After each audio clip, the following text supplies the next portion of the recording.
یو د دې ترڅنګ د ځمکه ډاټ کام مشر صابر مسعود صاحب هم تشریف راوړی دی.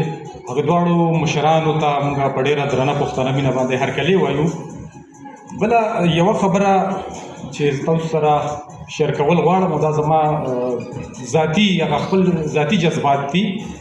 موږ پښتانه شاعران ادیبان عموما په خپلو پیسو باندې کتاب چاپ کو، بیا د ډالۍ په توګه باندې ګرځو. هغه ډالۍ هم کور ته رسوو. د هغې ثبوت دا دی چې نن ما دلته د خپل ارواښاد ملګري کتابونه چې ما چاپ کړي دي د ډالۍ په توګه راوړي دي.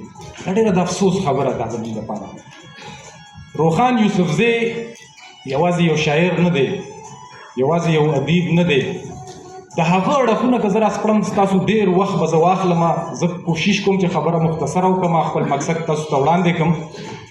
نن هغه په یو داسې مسله کې ګیر دی چې که د هغه بچي موږ ټول د خپلو بچو په شان وګڼو نو موږ ته به احساس وشي دا څومره اذیتناکه بیماري ده او دا څومره اذیتناک مراحل دي چې دغه مور او پلار ته نه تېرېږي، خو وس نه لري.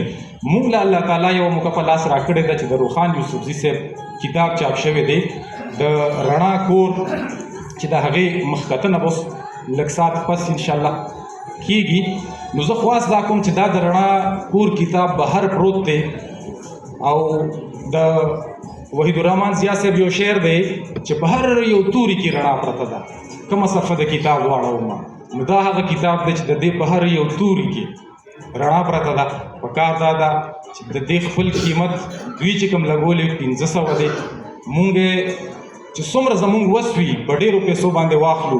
داسې به نه زمونږ دغه خوددار مشر، دغه زمونږ خوددار استاد دا ووایي چې نه زه امداد نه اخلم، خو د هغه ته به هغه ګټه ورورسېږي، زمونږ هغه برخه به شامله شي. څنګه چې د نوي ژوند ملګري لګیا دي د هغوی د غم راکمولو کوشش کوي، هغوی ته د مرستې لاس ورکوي. دغه شان موږ له هم پکار دي بهر چې کوم کتاب پروت دی چې په ښه بیه باندې واخلو. ډېره مننه.